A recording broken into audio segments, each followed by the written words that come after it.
Next up, we're going to take it back to the foundation. Anybody in this room who's been focused on climate and trade has probably heard of the term carbon advantage. And the organization that really coined this term and did the seminal analysis on the carbon advantage, the Climate Leadership Council. So I'm about to bring to the stage one of my absolute favorite communicators in general, and especially on this topic, Catrina Rorke, who is the Senior Vice President of Policy and Research at the Climate Leadership Council. Please welcome to the stage Catrina Rorke.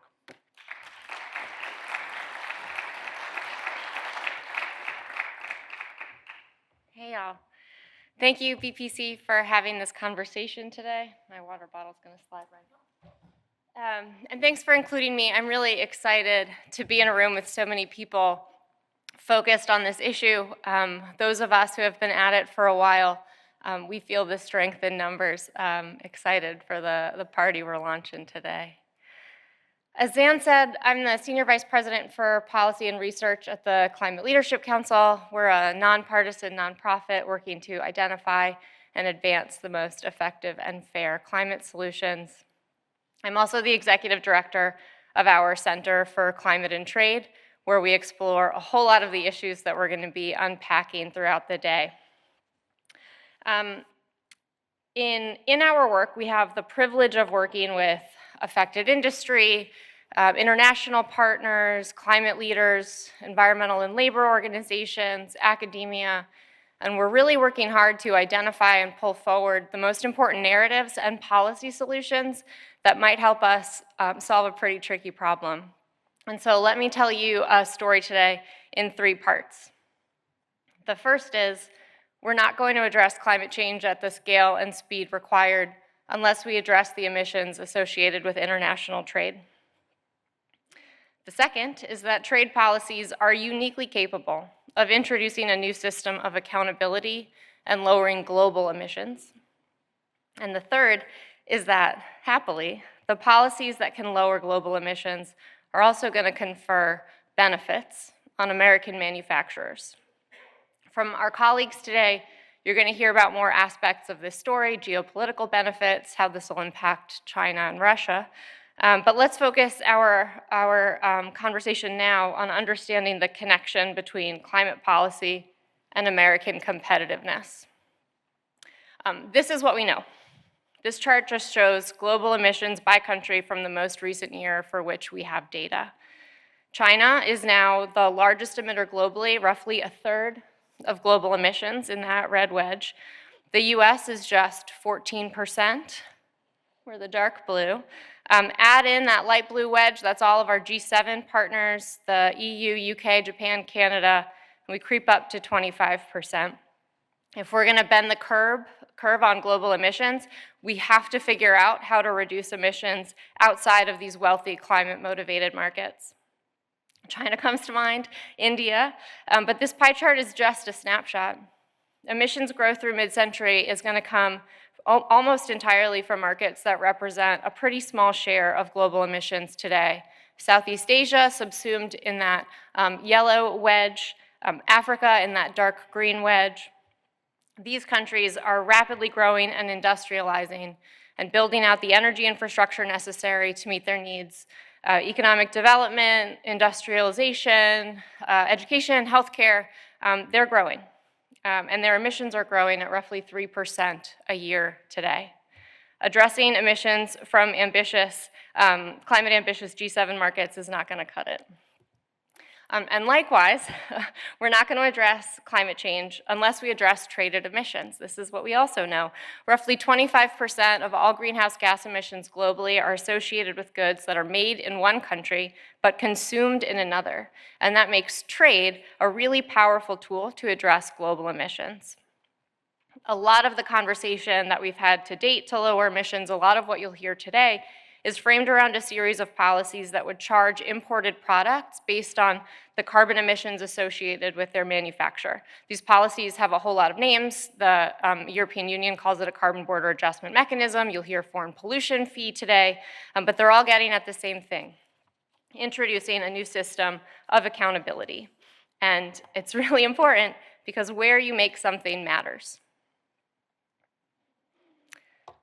At the Council, we've studied the differences in carbon intensity of production across sectors and products for our trading partners around the world, and consistently we find dramatic differences in the carbon intensity of manufacturing. Some markets require 2, 3, 4 times the amount of emissions the US does to create the very same dollar of value. Here, I'm showing you a summary of the relative carbon intensity of production across all traded goods for some of our key partners, because I had to fit it on a slide, just barely, USMCA, EU, BRIC countries.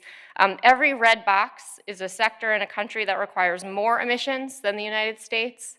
Every blue box, fewer emissions than the United States, white box, about the same. And those red boxes are what we call the US carbon advantage. When Ben says that global emissions, global production of really carbon-intensive goods like aluminum and steel are not just a competitive problem, but a climate problem, this is the data behind that. These numbers are hard to read, so let me summarize some takeaways for you. The global economy requires, on average, 80% more emissions than the United States to create the same dollar of value. China, India, Russia, 3 to 4 times the amount of emissions as the United States. Even the EU, which has operated an ambitious domestic emissions trading regime for 20 years, only edges us out by a bit, and even then, not in every sector. This chart is roughly organized with agricultural and industrial products toward the top, more complex manufactured products toward the bottom. And you'll notice that soup to nuts, the US maintains its carbon advantage through all phases of production. Whether we're making steel or chemicals or solar panels or cars, the US does it with fewer emissions than our competitors. Like emissions shares, this isn't a fixed picture either. As Ben was recounting, recent US policy is driving a whole lot of investment in industrial decarbonization, decarbonizing energy sources in the US, and that's going to continue widening this carbon advantage. Okay, let's look at these red boxes in 2 ways. The first is an environmental challenge. There's a lot of work to do to get global manufacturing powerhouses like China, like India, to reduce their emissions. Obviously, there are pathways by which they can manufacture these products with fewer emissions. It's a challenge to get them there. But the second way to look at those red boxes is a competitive opportunity. American firms have already invested in the research, innovation, and deployment of technologies and solutions that have earned them a carbon advantage in the US market. And so how do we turn a carbon advantage into a competitive advantage? It comes down to a simple question. If the US was able to claw back market share from a more carbon-intensive economy like China, would that be good or bad for emissions? Well, one way to measure that is that domestic emissions may go up, but global emissions are going to go down because US manufacturers will be displacing more carbon-intensive manufacturers abroad. This is the key to marrying climate and economic competitiveness goals. And we have a recent example to prove the case. When Russia invaded Ukraine, the European Union moved quickly to disentangle themselves from sources of Russian natural gas. They ended up importing a whole lot more US LNG. I kept the lights on. It helped the EU reduce dependence on an adversary, and it helped the EU shift their market from a methane-intensive source of natural gas to a less intensive source. Russian natural gas is plagued by poor infrastructure and large methane leaks. The National Energy Technology Laboratory has demonstrated that natural gas delivered into Europe from the Russian market has 3 times, wow, Katrina, the upstream emissions as natural gas from the United States also delivered into the European market. Our natural gas is less emissions intensive. And so that was a choice rooted in geopolitics. But the questions that we're asking today about policy design, we're asking ourselves, what if the same phenomenon was to be triggered by climate policy? I should also add that the Prove It Act, introduced in the Senate by Senators Coons and Kramer, the House by Representatives John Curtis and Scott Peters, all of whom you'll hear from today, would task the national labs with developing a more sophisticated version of this data set with greater detail about the US carbon advantage. All right, and now I told you that I would tell you why this was good for American businesses. The best example of this, I think, is the steel sector. They're ahead of the curve on documenting emissions intensity. We've just got a lot of data to work with, and I like data. So this is a good test case. Here you'll see a chart. It's got the same color coding as the one before, but there are no blue boxes on this one because the US is the most carbon efficient manufacturer of steel in the world. I've segmented the market here into two parts. The top line is flats, think car doors. The bottom, longs, think rebar. And depending on the market segment, Chinese steel is 2 to 5 times more carbon intensive than US production. They're far and away the largest manufacturer globally, and they actively use their market size to make it harder for more efficient American competitors to compete in our market, in the global market, and to make the investments necessary to continue decarbonizing. But once we introduce accountability for emissions, those trends turn on their head. By charging steel products based on the carbon intensity of production, we would see US-made steel sales increase about 9%, profitability increase about 40%, and imports cut in half. These are real competitive benefits for an energy-intensive major manufacturing sector conferred by climate policy. And this is the paradigm shift. A lot of conversations about climate policy put in tension US climate goals and economic goals. But trade policies can uniquely unite those two ambitions. Good climate policy is good economic policy.